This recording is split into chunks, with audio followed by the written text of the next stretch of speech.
JTBC 뉴스룸을 시작하겠습니다. 나경원 자유한국당 원내대표가 국회 패스트트랙 충돌로 고발된 지 201일 만에 검찰에 출석했습니다. 소환 대상인 한국당 국회의원 60명 중에선 처음입니다. 여권의 무도함을 역사가 심판할 것이라는 말을 남기고 조사실로 간 지 6시간째이고 지금도 조사는 계속되고 있습니다.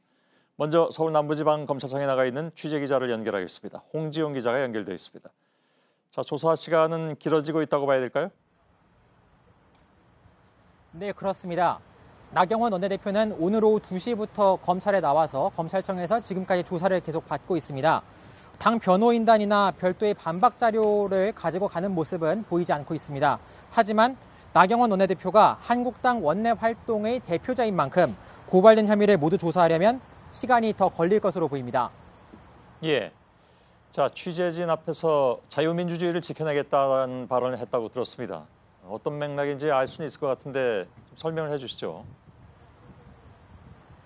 네, 나경원 원내대표는 자신의 혐의에 대한 질문은 취재진 앞에서 발언하지 않고 패스트트랙을 추진하는 여당을 비판하면서 이러한 말을 했습니다. 한번 들어보시겠습니다. 예.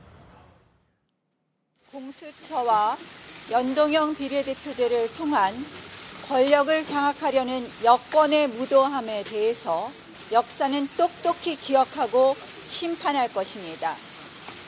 대한민국의 자유민주주의, 의회민주주의를 저와 자유한국당은 반드시 지켜내겠습니다.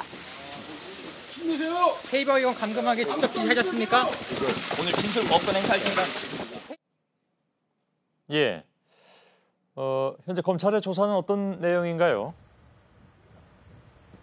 네, 검찰은 지금까지 확보한 영상 증거들을 토대로 이 증거들을 직접 보여주면서 나경원 원내대표의 교사 혐의를 입증하는 데 주력하고 있는 것으로 보입니다.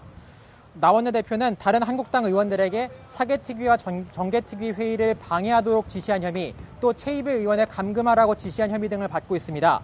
지금까지 다른 의원들을 조사할 때도 검찰은 국회 CCTV 등을 분단위로 쪼개서 장면을 하나씩 넘기면서 보여줬다고 합니다. 오늘도 같은 방식으로 혐의를 가려낼 전망입니다. 예. 자, 앞서 황교안 대표는 스스로 나와서 진술 거부권을 행사했습니다. 오늘도 비슷한 상황은 아니겠죠? 예, 진술을 거부하기보다는 정당한 방법으로 정치적 의사를 표현했다는 취지로 이를 반박할 가능성이 높습니다. 한국당은 당시의 행동이 평화적인 연좌 농성이었고 또 여권의 무리한 패스트트랙 추진을 저항하는 유일한 방법이라고 전했습니다. 점거 농성 자체를 부정하지는 않고 있습니다. 예. 검찰이 조만간 기소할 것이라는 관측이 많이 나왔습니다. 맞습니까? 이 부분에 대해서는 말씀하신 관측대로 날 가능성이 높지만 아직은 상황을 지켜봐야 됩니다. 검찰은 의원들을 조사하지 않고도 기소할 수 있다는 원론적인 입장을 밝힌 바 있습니다. 추가 조사 없이 재판에 넘길 수 있다는 건데요. 다음 달 초에는 총선 예비 후보자 등록 기간이 있기 때문에 선거에 영향을 주지 않으려면 빨리 수사를 매듭지어야 한다는 관측이 나옵니다.